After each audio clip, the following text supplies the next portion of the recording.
WRVA.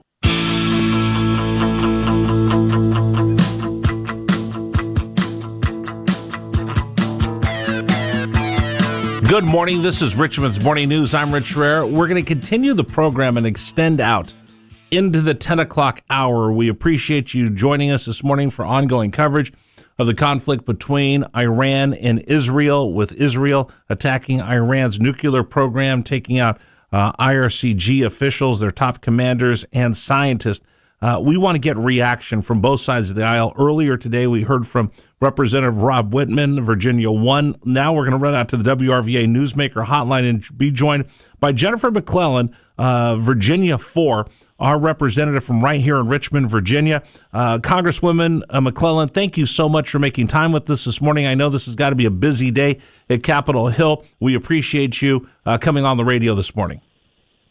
Good morning, and thanks for having me. I'm actually back home. Oh, good. You're back here in Richmond. Well, it's always nice to be home, right? Always nice to be home, yes. Okay, let's get your reaction when you saw this happening last night. What went through your mind? Yeah, I was surprised at the timing, as President Trump has been in ongoing negotiations with Iran on the regarding nuclear proliferation, and was set to have discussions this weekend. And I think it's unclear what this will mean for those discussions, and long term. A diplomatic solution is critically important to ensuring we don't have, an Iran with nuclear weapons. And I think I join a number of world leaders and leaders on both sides of the aisle in cautioning both Israel and Iran to exercise maximum restraint right now. And I agree with Secretary Rubio that the United States' first priority needs to be right now ensuring the safety of our personnel and assets in the region, and that's going to be very difficult right now. But we really need to make sure that the talks this weekend continue, and that we do not we do not see an escalation that leads to widespread conflict or war in the region. That is not in anybody's best interest. And I just urge caution as these talks continue this weekend. I don't think anybody wants to see this escalate. I'm not sure. I think I've seen reports this morning that Iran wants to pull out of those talks that were scheduled this weekend. Obviously, with this attack, the tenor and the tone of those conversations would change. Two questions for you. From your perspective, why is it so important in your mind to make sure that Iran doesn't have a nuclear weapon? Well, I think they're one of what we call the pacing threats in the national security world to peace in the region. And if they had a nuclear weapon, it would not only put Israel at risk, but the entire Western world. And we just don't want that to happen. And so these talks are critically important. We saw when there was a deal under the Obama administration that led to de-escalated tensions in the region. And so it is important to make sure Iran does not have a nuclear weapon. But right now, the Middle East it's a tinderbox, and I think diplomacy is critically important. It does not surprise me that Iran is saying they want to pull out of the negotiations. I am hopeful, and I know the president's talking to Prime Minister Netanyahu this afternoon or this morning. I hope cooler heads will prevail and those talks will continue. If they don't, then, I agree that the United States needs to take action to make sure that our personnel and our assets remain safe. And this is an area I think that there is bipartisan agreement that if we're going to have long-term peace in the region, yes, Iran must not have a nuclear weapon, but we need to tread very carefully in a way that does not escalate tensions to the point where war is inevitable.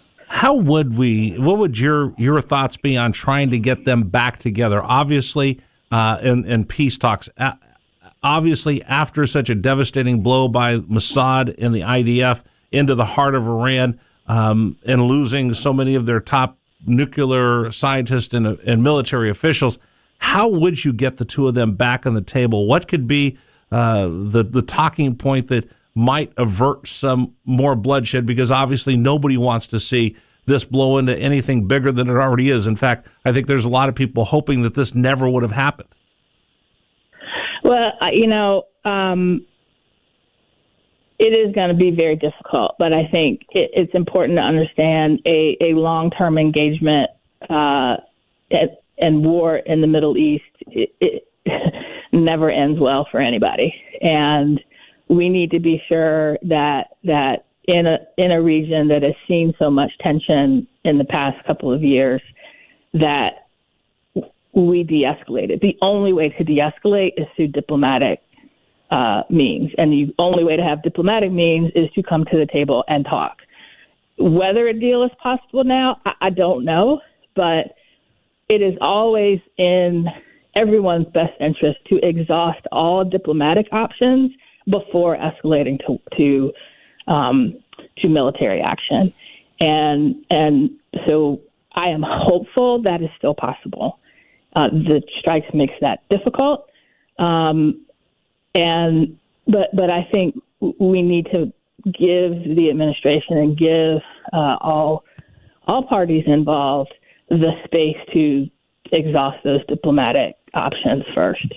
We're talking right now with Jennifer McClellan, local congresswoman from right here in Virginia, in Richmond, Virginia 4th. How can you lend your voice to try to help the administration in the name of peace, in the name of trying to bring people together and solving this issue without having a nuclear Iran standing with our ally Israel? I mean, this is a tough chess match right here. What can you do? What would your thoughts be on supporting the president? Because when it comes down to the military and protecting our troops and keeping them safe, it's one thing I think you said is bipartisan. Our desire to see a Iran without a nuclear weapon is bipartisan, and then our support of Israel is one of the principal bedrocks of our foreign policy. How do we manage all three of those? What would you suggest?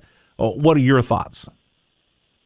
I think it's important, and you've seen a lot of world leaders, not just the Secretary Rubio, but a lot of world leaders who are cautioning both sides to use maximum restraint right now and to continue talks. And I think that as a member of Congress, that's one thing that I can do, and certainly lend my support to our troops and our personnel that we as a nation, our number one priority is their safety. But it's really, in this moment, it is up to the diplomats. And I encourage them to continue these talks. I encourage Iran to come to the table this weekend and continue the talks this weekend. Unfortunately, that's probably about as much as I can do as a member of Congress. But I think this is a time. Tensions are very high all over the world right now. Yes. And, I'm a parent, and when your kids are fighting, the best thing you can do is come in and try to de-escalate and try to be the voice of reason and keep everybody calm. And that right now, I think, is the role of the United States. And it's very important that we do everything we can to keep the temperature down, whether it is through rhetoric, whether it is through encouraging people to come to the table, because we don't want this to get worse. And so we need to do everything we can to just keep the temperature down and be the voice of reason. Is there anything else you'd like to add for your constituents? You're right here in Richmond, right here in the heartland of News Radio WRVA. And again, we do lean towards the right on the radio station, so you have an opportunity to talk to people from both sides of the aisle. And that's one of the things I told you when you came on the first time. I can't wait to talk to everybody, whether you're wearing a Republican jersey or a Democratic jersey. We all have to come together, especially in moments like this. Is there a message that you want your constituents and the people of Central Virginia to hear from you? Yeah, and again, thank you for giving me that opportunity. And look, I know there are a lot of people right here in Richmond who have family members in the Middle East, and are very concerned about everything that has been happening there in the last few years. And we hear you. We understand that we are doing everything we can to put the region on a path to long-term peace and stability. And it is very difficult right now, whether it's on domestic policy or foreign policy. The natural reaction is to be angry and ratchet up the rhetoric. And again, I was on the House floor yesterday when there was a verbal altercation between two members. The temperature is very high right now. But I think that is the time when we all need to really take a deep breath and focus on how do we move forward? How do we move forward in the Middle East to put us on a path to long-term peace? How do we move forward here in the United States to de-escalate tension? And if we lose sight of that, if we don't intentionally focus on doing that, we will all suffer in the end. And as a student of history, I have seen if you don't de-escalate tension, people will be hurt.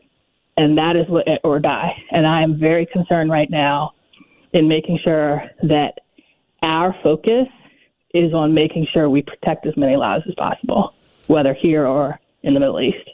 Ma'am, I appreciate you coming on, sharing your thoughts with us. If we can stay in touch with you in your office, I know you're back here in Richmond, and hope you get to spend some time with your family and get to talk to your constituents, but we'd love to keep in touch with you in case something else develops. And, hey, hopefully maybe we'll get our wish, and all of this will come to a quick end with Iran not having a nuclear weapon. But if things continue to heat up, I'd love to keep in touch with you and have you talk to the constituents. So we're going to try to keep in touch with you all weekend and be able to bring your message to your constituents here in Richmond. And I appreciate you taking time joining us today.